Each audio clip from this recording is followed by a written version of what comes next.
Good morning, everyone. Hope you are doing well in your life. Life is too short. Always try to give your best shot. आज आप लोग class 11th के पहले दिन पे आए हुए हैं. कैसा लग रहा है पहले ये बताओ. मतलब क्लास 11 सोचा 10th का क्या बहुत अजीब सी चीज़ चेंजेस होंगे या कुछ हुआ या नहीं हुआ. स्कूल गए तो कैसा लगा. स्कूल में कुछ समझ में आया या नहीं आया. कैसा रहा तुम लोगों का. How was your day. Chhavi how was your day. School गए या नहीं. मोस्ट ऑफ यू से कि भैया पहले दिन तो कौन जाता है स्कूल. ऐसे ही मैं था, कभी भी मैं पहले दिन स्कूल नहीं गया. बट पहले दिन आप कोचिंग आए.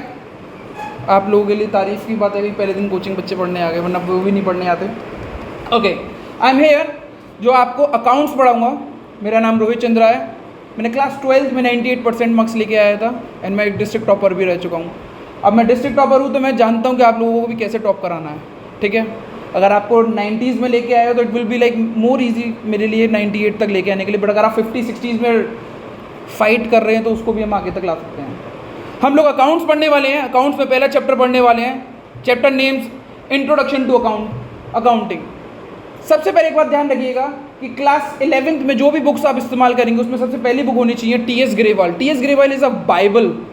जो बोलते हैं ना हमारे लिए गीता है, कुरान है. ठीक है ना. ये चीज़ें क्यों, क्योंकि सारा पेपर इसी से ही बन के आता है. अगर आप आपके स्कूल्स में डी.के. गोयल चला रहे हैं कोई दिक्कत नहीं है. अगर आपके स्कूल में संदीप गर्ग चला रहे हैं कोई दिक्कत नहीं है. You manage to get a second hand T S. Grewal book. आप कैसे भी बस एक सेकेंड हैंड बुक भी ले आएंगे मेरे लिए काफ़ी इजी रहेगा. But if you want to purchase a new book you can purchase a new book. Okay, ठीक है. तो हम जितनी भी पढ़ाई करेंगे हम किससे पढ़ने वाले हैं. टी.एस. ग्रेवाल से. टी.एस. ग्रेवाल से. If you get 96% marks, if you get 56% marks, मेरे लिए मैटर नहीं करता. मैं आपको सबको अभी भी जीरो लेवल पे लेके चलूँगा, बहुत बेसिक लेवल पे चलूँगा.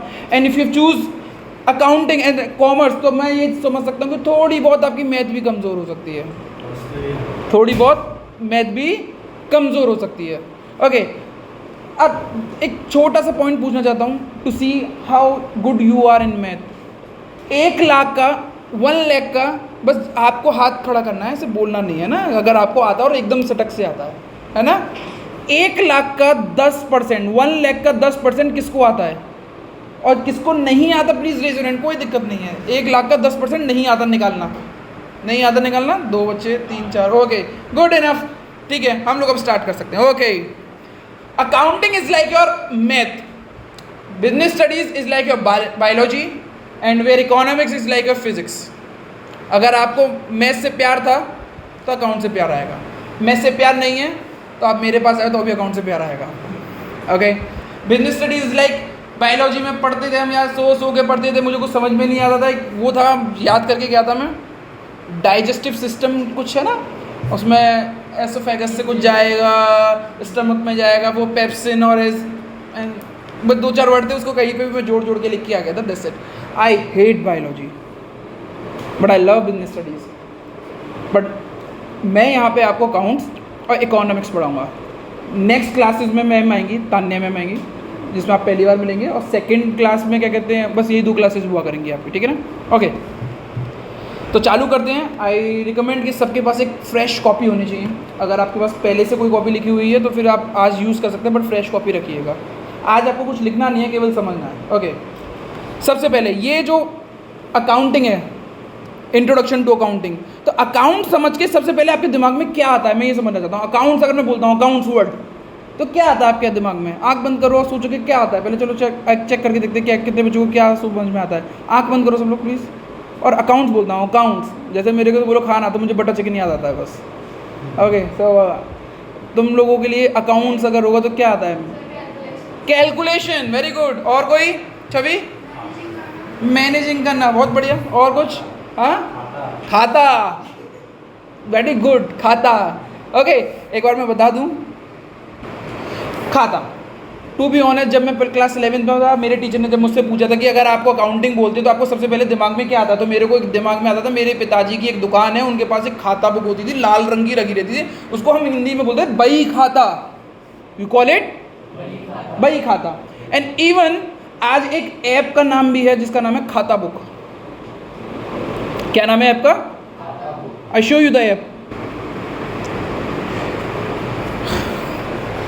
तो इसमें एक डेफिनेशन दी गई है, American institute of certified public accountant. मुझे क्या मतलब कौन सा अमेरिकन है कौन सा क्या है, मुझे तो बस डेफिनेशन से मतलब है, और डेफिनेशन ही पूरे चैप्टर को कंप्लीट करती है. Accounting is an art of recording, classifying, summarizing in a significant manner. How many of you know what is significant? Significant का मतलब कितने बच्चों को पता है? Raise your hand. 1, 2, 3. Significant का मतलब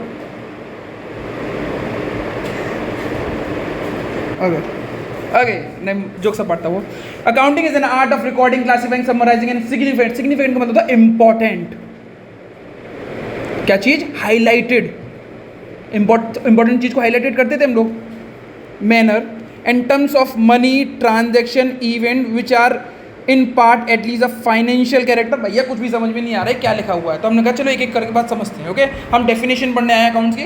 accounting is the art. What is art according to you? Art क्या होता है? What is art? Raise your hand अगर आर्ट का मतलब पता हो तो. 1, 2, 3, 4. छवि, व्हाट इज आर्ट बेटा? कला. व्हाट इज कला? कलाकंद. A mithai, the name of a mithai is a kalakand. Okay, the art is something like music, dance, ठीक है ना, ड्राइंग, ये आर्ट होती है. तो मैं यही पूछना चाहता हूँ कि अकाउंटिंग इज एन आर्ट, यानी ये भी कुछ ड्राइंग जैसी चीज़ों में जाएगी. What is the difference between like art में क्या चीज़ ऐसा होता है जो और चीज़ों से अलग करती है? जैसे कि साइंस और आर्ट दो चीज़ें होती हैं. साइंस तो बिल्कुल अलग सी रहती है, बट आर्ट को हमें पढ़ने में ईजी क्यों होता है? कभी सुना है?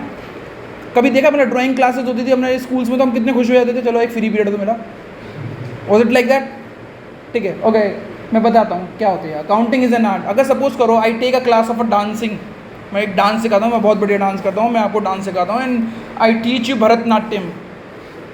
I teach you everyone. मैं सबको भरतनाट्यम सिखाता हूँ, बहुत ही सुंदर भरतनाट्यम मैं करता हूँ और आप भी बहुत अच्छे से सीखते Bharatanatyam. And I ask you कि बेटा आप लोगों ने भरतनाट्यम सीख लिया कि हाँ सीख लिया? आपने एक पर्टिकुलर गाने पे भरतनाट्यम सीख लिया? आप बोलोगे हाँ सीख लिया. फिर मैं बोलता हूँ चलिए आइए और आप अपना डांस प्रेजेंट करिए, तो क्या सबका डांस एक होगा या अलग होगा? क्यों? सिखाया तो मैंने ऐसी तरह, ऐसे मुद्रा करो ऐसे करके, और सबने ही ऐसी मुद्रा करी, पर एक की मुद्रा थोड़ा सा हाथ ऐसे होगा, किसी का ऐसे होगा. ऐसे क्यों? अलग अलग. इसी को आर्ट बोलते हैं, इसी को ही आर्ट बोलते हैं. तो अकाउंटिंग मैं सिखाऊंगा तो सही आपको, पर थोड़ा बहुत आप अपने उसमें अपना ट्विस्ट लेके आएंगे. इसीलिए अकाउंट्स को क्या बोलते हैं हम? Art. What is the meaning of recording? Record करने को क्या बोलते हैं? रिकॉर्डिंग क्या होता है बेटा? What is recording? I know school में इस डेफिनेशन के ऊपर कुछ भी दिमाग नहीं मारेंगे, अब टीचर समझ जाएगा कि रिकॉर्डिंग का मतलब आपको पता है, बट यहाँ पे रिकॉर्डिंग का मतलब आपको जानना चाहिए. What is recording? और रिकॉर्डिंग करते क्यों है कोई भी चीज़ को?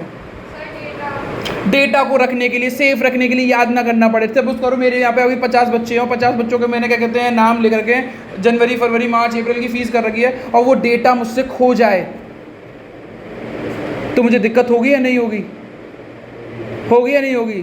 तो उसको मुझे सेव करके रखना पड़ता है. इसको क्या बोलते हैं हम? रिकॉर्ड. ठीक है.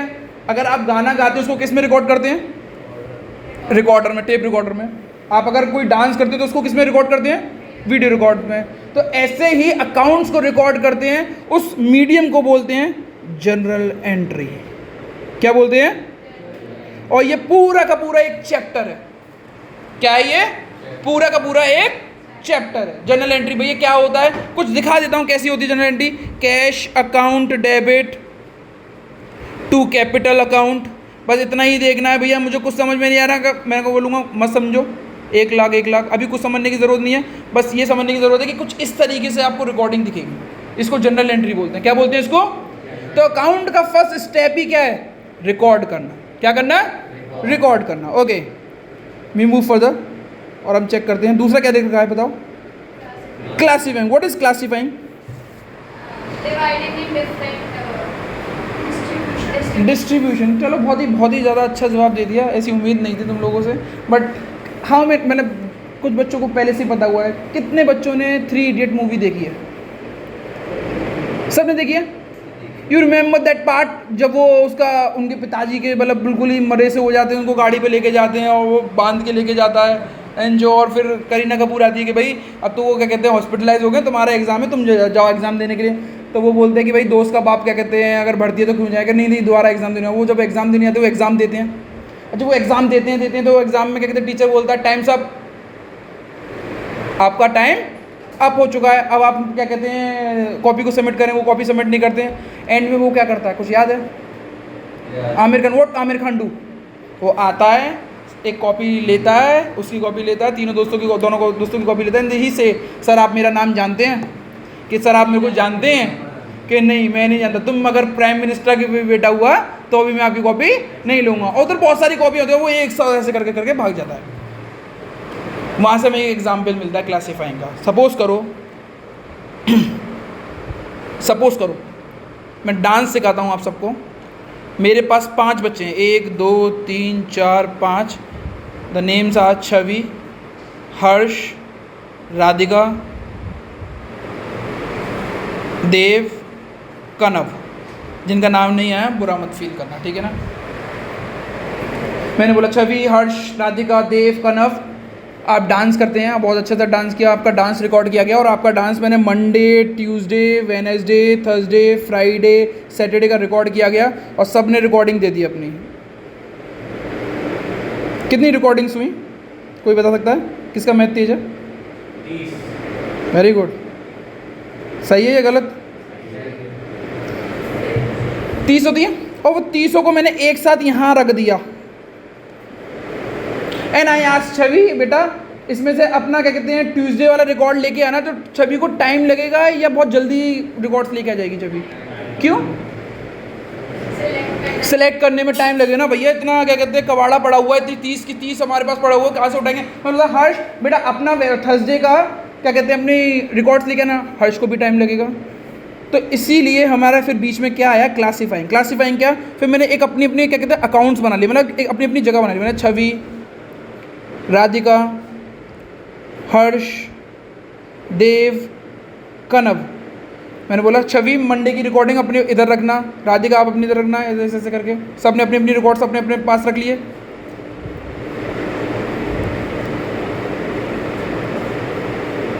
अब मैं बोलता हूँ राधिका प्लीज़ अपनी 3rd कॉपी लेके आना। तो राधिका को अब कितना टाइम लगेगा निकालने में? राधिका अपने सेक्शन में गई, उधर नाम पड़ा, राधिका सेक्शन में गई, तीसरा पॉइंट, तीसरी कॉपी उठा के लेके आ जाएगी। पहले वाले में ज़्यादा टाइम लगा या इस वाले में ज़्यादा टाइम लगा? तो इस वाले में क्या फ़र्क हुआ, टाइम कंज्यूमिंग से हम बच गए ना। इसी को बोलते हैं हम क्लासीफाइंग। क्या बोलते हैं हम इसको? क्लासीफाइंग।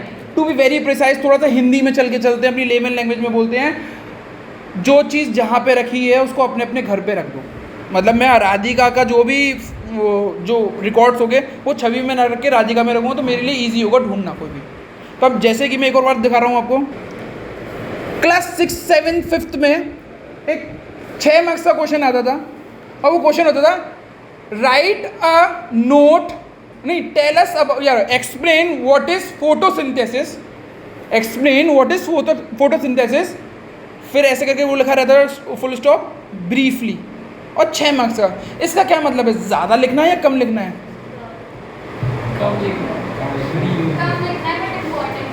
वेरी गुड, कम लिखना है बट इम्पॉर्टेंट। बट जब तक हम 6, 7 में थे ना, ब्रीफ का मतलब उसको नंबर से लिखा था कि 6 मार्क्स का क्वेश्चन है तो कुछ ज़्यादा लिखना है, बट ब्रीफ का मतलब होता है कम लिखना है। आप अगर यूट्यूब गूगल पर जाएंगे तो आप चेक करके देखिए तो ब्रीफ का मतलब था शॉर्ट। और इतने साल से मैं मिथ में था कि भाई ब्रीफ का मतलब स्ट्रेच करके लिखते हो जाओ, this is not true. Okay, summarising का क्या मतलब होता है? बेटा मैं एज एन ओनर, मैं एक बिजनेस चला रहा हूँ, तो मेरा मेन एजेंडा क्या होगा साल के अंत में? मैं क्या देखना चाहता हूँ? प्रॉफिट देखना चाहता हूँ ना। और मैं क्या ये देखना चाहता हूँ कि मैंने इस कस्टमर को 10 का सामान खरीद बेचा, इससे कितना प्रॉफिट हुआ, उसको कितना प्रॉफिट हुआ, या ओवरऑल प्रॉफिट देखना चाहता हूँ मैं? तो ओवरऑल प्रॉफिट मतलब सपोज करो मेरे पास 5 कस्टमर हैं, 1 2 3 4 5, केवल 5 कस्टमर है। मैंने इससे 10 रुपये का सामान इसको 12 रुपये में बेचा, कितने का प्रॉफिट कमाया? इसको 5 का सामान 7 में बेचा, कितना कमाया? इसको 7 का सामान 10 में बेचा, कितने कमाया? इसको 6 का सामान 9 रुपये में बेचा तो 10 का सामान 3 रुपये में बेचा तो माइनस के, लॉस भी हो सकता है ना। ये कितना हुआ? 4, और ये कितना हुआ? 7, 7 और 3 10, कितना आंसर आया? 3 आया आंसर। सबको इतना पता है ना। ये सारे प्रॉफिट हुआ, ये सारा नेगेटिव हुआ। मुझे इस 3 से मतलब है या इन सबसे मतलब होगा? इन दी एंड हूँ मैं, भागा दौड़ी में हूँ, 3 से मतलब है ना मेरे को। तो उसको इतने बड़े पार्ट को मैंने किस में समराइज कर दिया? केवल इतने में। मैंने इतनी पूरी चीज़ को, इतनी ट्रांजेक्शन्स को किस में समराइज कर दिया। मैं बहुत कस्टमरों से मिलूंगा पर बहुत कस्टमर को याद करने की ज़रूरत नहीं है, मुझे इन दी एंड एक समराइज वर्जन चाहिए कि भाई मैंने साल में कितना पैसा लगाया, मेरी जेब में पैसा आया या नहीं आया। यहाँ पे पैसा आया या नहीं आया? आया ना। जब जेब में हो पैसा तो लोग पूछे तू कैसा, ओके। अगर आपकी जेब में पैसा नहीं है तो आपको लोग कुछ भी नहीं पूछेंगे, ठीक है ना, आपको बर्थडेज में भी नहीं बुलाएंगे अपनी, ठीक है, ओके। स्क्रीन पे देखते हैं बेटा please. Recording journal entry, classifying ledger, summarising जो होती है वो थोड़ी सी बड़ी होती है। इसमें सबसे पहले हम बनाते हैं ट्रायल बैलेंस। क्या बनाते हैं हम बेटा? Trial balance. क्या बनाते हैं हम लोग? Trial balance. दूसरा फिर हम बनाते हैं प्रॉफिट एंड लॉस अकाउंट। क्या बनाते हैं? Profit and loss account. और तीसरा आखिरी किसी को पता है?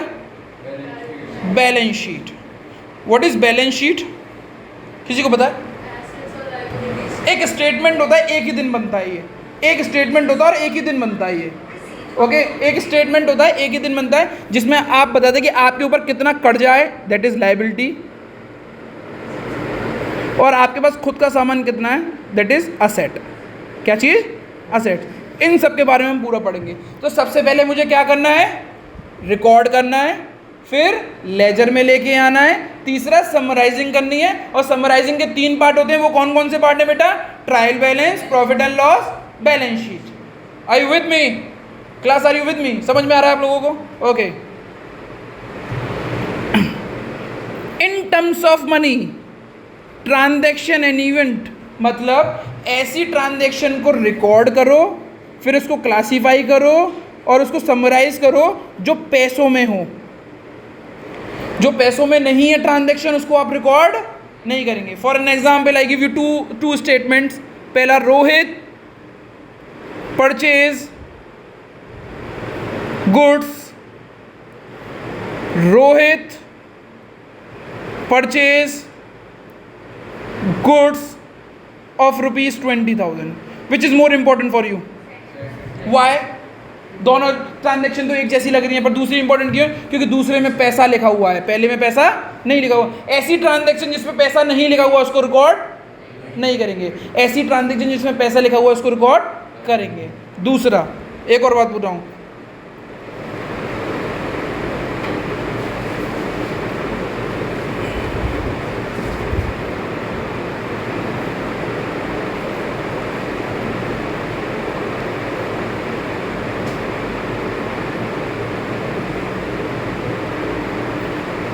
कुछ समझ में नहीं आ रहा हो तो माफ़ करिएगा कि थोड़ी देर के लिए।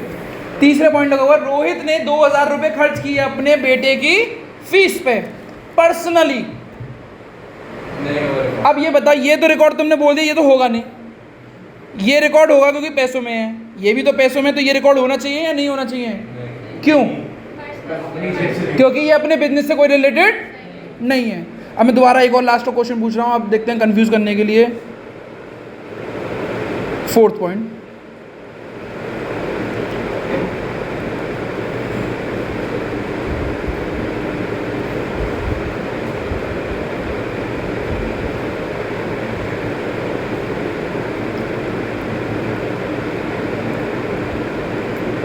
अब रोहित ने ऑफिस से 9,000 रुपये निकाले, किसके लिए? अपने बच्चे की फीस के लिए। अब रिकॉर्ड होना चाहिए या नहीं होना चाहिए? तो इसमें और इसमें क्या अंतर है? तीसरा और चौथे में, उधर भी बच्चे की फीस थी, इधर भी बच्चे की फीस है, इधर भी पैसा, उधर भी पैसा है। Very good, the answer is, पहले मैंने पर्सनल काम से, पर्सनल चीज़ से पैसा निकाल लिया, मतलब मेरी तिजोरी में कोई पैसा रखा था जो बिजनेस का नहीं था, मैंने उसको निकाल के पैसा खर्च कर दिया। बट अब मैंने साफ साफ 4th पॉइंट में चेक करो, मैंने बिजनेस से पैसा निकाला है, चाहे पर्सनल काम के लिए आए, रिकॉर्ड तो करना पड़ेगा, रिकॉर्ड तो बनता है, ठीक है। Are you with me? Okay, आगे बढ़ते हैं। हम लोगों ने इसका मतलब पूरा समझ लिया ना बेटा, रिकॉर्डिंग का, क्लासीफाइंग का, समराइजिंग का, इन टर्म्स ऑफ मनी को, ट्रांजैक्शन और इवेंट। ट्रांजैक्शन का मतलब होता है एक मतलब गिव एंड टेक चलना, मतलब ट्रांजैक्शन, अभी भी ट्रांजैक्शन चल रही है, मैं आपको पढ़ा रहा हूँ, आप उसके बदले मुझे क्या देंगे? पैसे। और इवेंट क्या होता है? एक पर्टिकुलर डेट पे जो एक इवेंट होता है, बड़ा इवेंट जो करते हैं, ठीक है ना, ठीक, उसको बोलते हैं। फाइनेंशियल कैरेक्टर तुम लोगों को पता लग गया है, ठीक है ना। ये सारी डेफिनेशन आपको समझ में आनी चाहिए, okay. Are you with me? हमने डेफिनेशन पे बहुत टाइम दिया, हमने इसलिए टाइम दिया क्योंकि आगे चल के डेफिनेशन ही पूरे के पूरे चैप्टर को कवर कर रहे हैं। स्क्रीन में देखते हैं बेटा अगला, ठीक है। फायदे क्या होते हैं, सॉरी, कैरेक्टरिस्टिक्स ऑफ अकाउंटिंग। क्या पढ़ रहे हैं हम लोग बेटा? What is characteristic? What is characteristic का मतलब क्या है? Features. What is feature? Features का मतलब क्या होता है? किसको पता है? Raise your hand. फीचर्स क्या होते हैं? उसके क्या क्या गुण हैं? खूबियाँ नहीं, फीचर्स में उसकी बुराइयाँ भी आती हैं। उसकी नाक ऐसी थी, उसकी आँख ऐसी थी, ठीक है ना। फीचर्स में हम चेक करते हैं कि उसके बारे में जानने की कोशिश करते हैं। तो हम अकाउंट्स के बारे में जानने की कोशिश करते हैं बेटा। सबसे पहले अकाउंट्स में जानना क्या है मेरे को? Identifying the financial transaction and event. पहले चेक करो जो भी क्या कहते हैं ट्रांजैक्शन जो हैं उसको आइडेंटिफाई करो, वो पैसे में है या, और होने के तो बिजनेस की है या नहीं। मैंने अभी पीछे समझाया था, मैंने अपने बच्चे की फ़ीस दी, मैंने अपने बच्चे की फ़ीस उससे निकाल के दी, बिजनेस से। तो दोनों में से कौन सा इंपॉर्टेंट था? बिजनेस से। तो आइडेंटिफाई करो फाइनेंशियल ट्रांजैक्शन जो पैसों में तोली जा सके। किस में तोली जा सके? मनी में तोली जा सके, प्लस वो किसकी होनी चाहिए? बिजनेस से रिलेटेड होनी चाहिए। नॉन बिजनेस ट्रांजैक्शन से मुझे कोई मतलब नहीं है। मैंने केवल आइडेंटिफाई किया, इसको लिखा नहीं है। मैंने क्या किया? केवल फिर मेजर द ट्रांजैक्शन। अब आइडेंटिफाई तो कर लिया कि हाँ भैया ये बिजनेस ट्रांजैक्शन है। अब ये चेक करो ये कितने रुपए की ट्रांजैक्शन है। 10 रुपये की ट्रांजैक्शन है, 10,000 रुपये की ट्रांजैक्शन है, या 50 लाख की ट्रांजैक्शन है। आपको पैसों में तोलना आना चाहिए। अगर वो पैसों में नहीं तोल सकते तो वो ट्रांजैक्शन को रिकॉर्ड नहीं करेंगे। सबसे पहले मुझे क्या देखना है कि वो बिजनेस ट्रांजैक्शन है या दूसरा क्या देखना है, वो पैसों में तोली जा सकती है या नहीं है। तीसरा, फिर जैसे ही मुझे पता लगता है कि हाँ भैया सब कुछ सही चल रहा है तो उसको क्या करो? रिकॉर्ड के बारे में मैंने अभी पूरा का पूरा समझाया। What is recording? किसी चीज़ को मेंटेन करके रखना। और अकाउंट्स में मेंटेन कैसे किया जाता है? जनरल एंट्री से। फिर ढंग से अपने अपने घरों में भेज देना, उसको क्या बोलते हैं हम? Classifying, that is ledger. समझ में आ गया? पहले क्या करना है मेरे को? पहले देखना है, फिर तोलना है, फिर लिखना है, फिर अपने अपने घर भेज देना है। समझ में आई? समझ में आया? हो गई।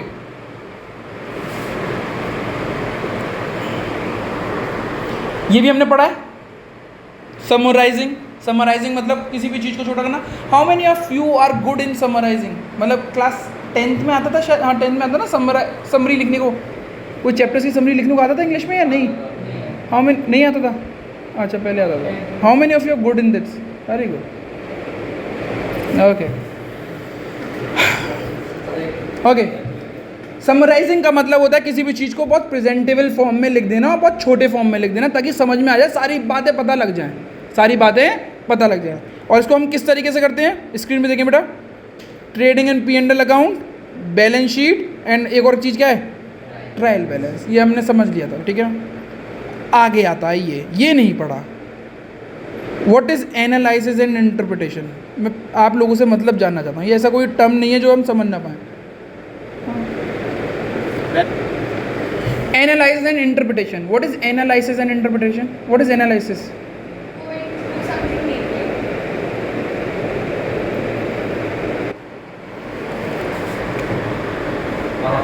Have you seen your report card?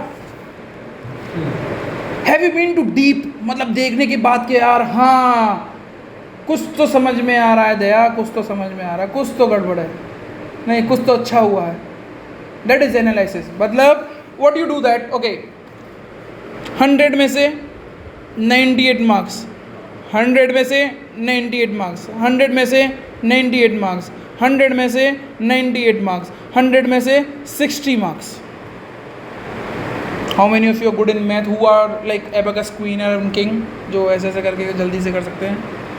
किस किसने एबेकस किया हुआ है? Raise your hand. What will be the average? कोई एवरेज निकाल सकता है? 452। Is it true? मुझे नहीं पता, मैं बस आपके उस पर जा रहा हूँ। मैंने 5 से डिवाइड किया, 90.4 गिर गया ना बहुत result. That is analysis. We are good in this, we are good in this, we are good in this, we are good in this. Pre board चल रहा है, we are bad in this. इसका tuition लगाओ, इसको पढ़ो, interpretation करो कि भाई क्यों हुआ, कम क्यों आए, पेपर ज़्यादा अच्छा था, टफ था या पढ़े नहीं, तो दैट इज़ एनालिसिस एंड आगे उसको इंटरप्रेट करते हैं कि ताकि उसकी गलतियां ना कर पाएँ। मेरा प्रॉफिट 1 लाख का होना चाहिए था, कितने का हुआ? 80,000 का। तो मुझे क्या करना है? इंटरप्रिटेशन करना है कि ये 20,000 कम क्यों आया और आगे ये 20,000 कैसे कम नहीं होने चाहिए। और अगर मैं सोचूं मेरा प्रॉफिट 1 लाख का है था, होना चाहिए था, हुआ कितने का? 1,20,000 का। तो अभी सोचने वाली बात है या नहीं है? अब कोई बताएगा प्लीज़ मुझे स्क्रीन पे? अगर मेरा प्रॉफिट 1 लाख का था, अब 1,20,000 का हुआ है, तो ये सोचने वाली बात है या नहीं है, या खुश होने वाली बात है? नहीं, घबराने वाली बात है। क्योंकि आपने अपने आप को उतना अंडर एस्टिमेट कैसे कर दिया कि आप 1 लाख का ही प्रॉफिट कमा सकते हैं। आपने 1,20,000 का प्रॉफिट कमाया है, यानी आप उससे भी ज़्यादा कमा सकते हो। तो इसके ऊपर भी सोचना पड़ेगा। आप सोचो कि मेरे 70% मार्क्स हैं और आपके 98% मार्क्स हैं, आप तो शौक में जाओगे, साथ में साथ आपका टीचर भी बहुत शौक में चला जाएगा, और जो जिसने पूरी क्लास में ऐसी तैसी करी होगी वो बिल्कुल शौक में चला जाएगा, भाई ये कैसे हो गया? तो that is analysis and interpretation. Last, communicating. What is communicating बेटा? Exchanging the communication कभी सिंगल नहीं होता, डबल होता है। क्या होता है? सिंगल नहीं होता, डबल होता है। बट ज़रूरी नहीं है कम्युनिकेशन वर्बल हो, ये रिटन भी हो सकता है। फॉर एन एग्जाम्पल, कल ऑफ है, बारिश की वजह से पानी भर गया है, मैंने आपको कम्युनिकेट किया, आप नहीं आए, आप समझ गए, तो क्या इसमें ओके लिखने की ज़रूरत है? If you have written okay then it's good, but अगर नहीं लिखा तो क्या मैं ये मानूं कि आप लोगों ने नहीं पढ़ा? नहीं। तो इसको कम्युनिकेशन करना होता है। कम्युनिकेशन मतलब जो आपने जितने भी अकाउंट्स बनाए हैं अपने मालिक को जाके दिखा दो, उसको कम्युनिकेट कर दो, या तो वर्बल करो या फिर रिटन करो। ठीक है? शाम में तो पानी सूख जाता है। इस टॉपिक को एंड करेंगे, फिर हमारी क्लास को वाइंड अप करेंगे। दूसरी क्लास में मैम आएंगी, ताने मैम, वो पढ़ाएंगे आपको। Okay, what is objective of accounting? What is objective? What is the meaning of objective? Objective क्या होता है बेटा? आई रिकमेंड कि केवल एक बच्चे के अलावा मेरे को जवाब और जगह से भी आए और अच्छे जवाब आए हैं। आई एक्सपीरियंस के भाई मेरे पास बहुत अच्छे अच्छे स्कूल्स के बच्चे हैं, तो वो बहुत अच्छे से जवाब देने की कोशिश करें, ऐसा ना फील करें कि यार हम कहाँ फंस गए। ऑब्जेक्टिव ऑफ अकाउंटिंग, आपका ऑब्जेक्टिव क्या है लाइफ में? Can you tell me? मेरे को इसका तो पता होगा Chhavi, she want to be like international player in the badminton. नहीं, वो नहीं है। What is your objective Chhavi? हाँ, you don't know? Radhika merchant, जज, very good. Bank manager, Jadoon साहब, बिजनेस, ओके। राघव, सीए, कुछ नहीं। देव, आदित्य, बिजनेस। धंधा है सब, नहीं गंदा है सब, धंधा है ये। ओके, तो सबके कोई ना कोई ऑब्जेक्टिव होते हैं। मेरा भी एक ऑब्जेक्टिव है कि एक बिल्डिंग हो जिसका नाम हो कॉमर्स ज्ञान टावर अलीगढ़ में, एंड दैट टू भी मेरे को हमेशा मैं विजुलाइज करता हूँ कि वो जहाँ पे पहले वुडलैंड हुआ करता था उधर की तरफ वो एक बड़ी सी बिल्डिंग हो। मैं मर्सिडीज़ कार से आऊँ, रेड कलर की कार से आऊँ, मैं जब नहीं मैं मेरा है ये बहुत, और मैं लाइक आने वाले 5 साल के बाद मैं कोचिंग से रिटायर हो जाऊँ। रोड कोचिंग से रिटायर मतलब मैं मैनेजमेंट के रूप में पहुँच जाऊँ, एंड मैं कम से कम मेरी कोचिंग में हो 400-500 बच्चे, जिसमें से मैं 100 बच्चों को फ्री ऑफ कॉस्ट पढ़ाऊँ। पर मज़ा होना चाहिए, मतलब ऐसे पूरा क्यूब होना चाहिए इतना बड़ा, लाइक मैं बैठा हुआ हूँ, मेरे पास पीछे से बड़ी वाली चेयर होनी चाहिए, एसी चल रहा होना चाहिए, and I should have a coffee maker machine जिसमें मैं आराम से कॉफ़ी पी सकूँ। I should have a good secretary जो मेरे पास आ सके, बात करते हैं। पर ऐसे सारे में क्लाइंट से नहीं, तो ये मेरा ऑब्जेक्टिव है। Everyone has an objective, so accounting also have an objective. That is what maintaining accounts records. सबसे बड़ा ऑब्जेक्टिव क्या है? अकाउंटिंग बनाते क्यों हैं? ताकि आप क्या कर सकें? रिकॉर्ड्स को मेंटेन कर सकें, सिस्टमेटिकली रिकॉर्ड कर सकें। अगर मैं डेली मेरे यहाँ पे अगर आप दुकान पे आएंगे तो मैं मेंटेनिंग रिकॉर्ड दिखाऊंगा। डेली पेजेस भरे जाते हैं कि आज इस तारीख में ये हुआ, कल उस तारीख में ये हुआ। तो ये क्या है? सिस्टमेटिक रिकॉर्ड को बनाना, और उसको क्या करना? केवल बनाना नहीं, मेंटेन भी करना। क्योंकि कल अगर मैं पूछता हूँ, सपोज करो मैंने किसी से एक व्यापार किया, मैंने बिजनेस किया, किसी ने मुझे उधार सामान दिया, मैंने उसको सामान दिया, आने वाले में 5 महीने बाद मैं उससे पैसे मांगने जाता हूँ, तो मेरे पास कुछ तो होना चाहिए ना रिकॉर्ड की मैं मांग सकूँ, भैया मेरे को पैसा दो। तो वो क्या बोलेगा? कुछ है आपके पास रिकॉर्ड? तो मेरे पास कुछ रिकॉर्ड होना चाहिए, और उस रिकॉर्ड को क्या करना चाहिए मुझे? दूसरा क्या चीज़ होती है? Determining profit and loss. मैं पूरे मेहनत करी, पूरे साल करी और अकाउंट मुझे ये नहीं बता पा रहा कि मेरा एग्जैक्टली प्रॉफिट क्या है, तो बहुत गलत हो जाएगा। तो मुझे एटलीस्ट मुझे प्रॉफिट के बारे में पता होना चाहिए। आगे financial position. What is financial position बेटा? What is financial position? Financial position होती है आपकी औकात। टू बी वेरी प्रिसाइज, क्या होनी चाहिए आपकी औकात? क्या आप स्टैंड करते हैं मार्केट में या नहीं खड़े करते हैं? आप कितना स्टैंड करते हैं? आप कहीं हाथी के दांत तो नहीं है दिखाने के कुछ, खाने के कुछ? हाथी के दांत देखे आपने? जो बड़े से दांत होते हैं, ऐसा लगता है कितना बड़ा हाथी है, अरे वाह, पर खाने के कुछ और होते हैं, असलियत में कुछ और होता है, ठीक है ना? वो those teeth are like good for nothing, बस वो मार ही सकते हैं किसी को, बस कुछ नहीं। Okay, determine the financial position. Accounts का मेन काम होता है कि भाई आपने प्रॉफिट तो पता कर दिया कि पर आपकी स्टैंडिंग कहाँ है मार्केट में, आप कितने फाइनेंशियली डाइल्यूटेड है, मतलब आपके पास पैसा कितना है, वो इंपॉर्टेंट करता है।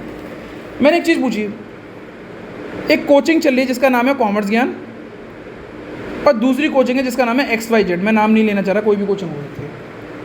मेरे यहाँ पे 10 बच्चे पढ़ते हैं और मैं सबसे 20,000 रुपये की फ़ीस लेता हूँ। मेरे पास कितने रुपये के आने चाहिए? 2 लाख। इससे मेरी कमाई का अंदाज़ा मत लगाइएगा। दूसरा, यहाँ पे 10 बच्चे पढ़ते हैं, ये भी 20,000 रुपये लेता है। कितना हुआ? मेरा 50,000 रुपये का एक्सपेंस है, इसका भी 50,000 रुपये का एक्सपेंस है। मेरा प्रॉफिट कितना है और इसका प्रॉफिट कितना है? बट अब मैं पूछना चाहूँगा आप लोगों से कि किसकी फाइनेंशियल पोजीशन अच्छी है। मेरे 1.5 लाख रुपए में से अभी भी 1 लाख रुपए उधार हैं बच्चों पे, पैसे आए ही नहीं है। ऑन रिकॉर्ड तो मैं प्रॉफिट में दिखाई दे रहा हूँ ना, बट कैश कितना है मेरे पास? 50,000। और जस्ट इसका उल्टा है, इसमें 50,000 से आए नहीं और कितने से आ चुके हैं? किसकी फाइनेंशियल पोजीशन ज़्यादा अच्छी है? XY। समझ में आ गया? जो प्रॉफिट होता है उससे मतलब ये नहीं होता कि आपकी जेब में पैसा है। पैसा तो आपका रियल हार्ड कैश मनी आपको फाइनेंशियल पोजीशन से पता लगता है, ठीक?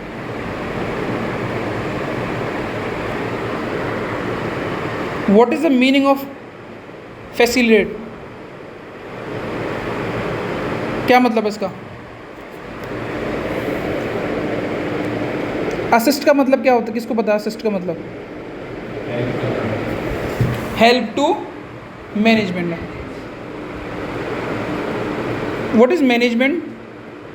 किसी ने नाम सुना? What is management? मैनेजमेंट होता क्या है?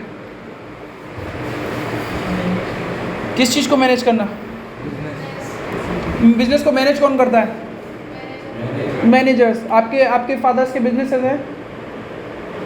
सबके हैं? रेजर हैंड किस के फादर के बिजनेसेस हैं? बिजनेस है, बिजनेसेस क्या है? एक बिजनेस भी है। आपके पास कोई मैनेजर है?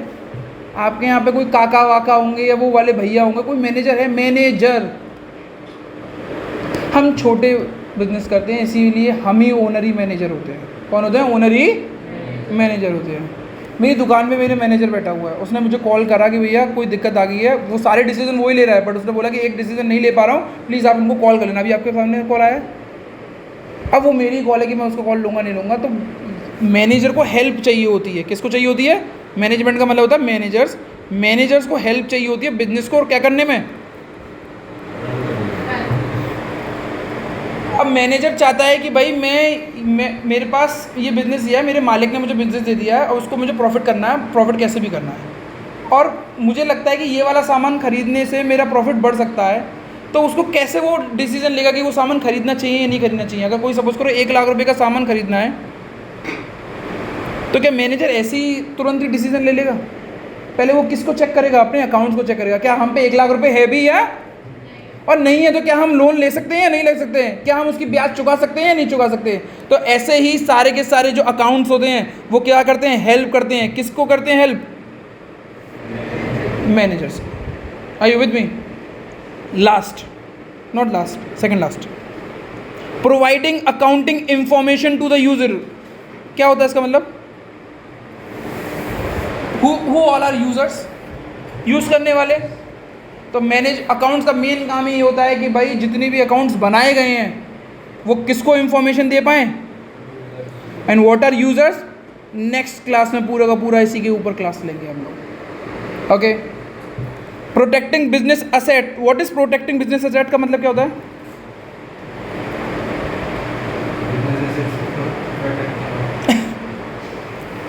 बिजनेसेस पे अगर आप बड़े लेवल पे जाते हो, बिजनेसेस पे बहुत सारे असेट्स होते हैं। What are asset? जो हमें पैसा कमाने में मदद करता है। असेट्स क्या होता है? आपकी बिल्डिंग होगी, आपकी चेयर हो चुकी है, इससे कोई और यूज़ ना कर ले, इससे कोई और यूज़ ना कर ले, तो ये रिकॉर्ड होना चाहिए कि हमारे पास कितने सारे असेट खुद के हैं, और उसको हम क्या कर सकें? प्रोटेक्ट कर सकें, ताकि कोई और यूज़ ना करे। ओके, एक वो क्लास लगेगी, उसके बाद हम अच्छे लेवल पे न्यूमेरिकल्स पे आ जाएंगे, तब आपको और ज़्यादा मज़ा आएगा। ठीक है ना? आज की क्लास यहीं पे समाप्त होती है बेटा। उसके बाद अब चलेगी क्लास बिजनेस स्टडीज़ या इकोनॉमिक्स ताने में मिलेगी। That's it Mohammad Shahid.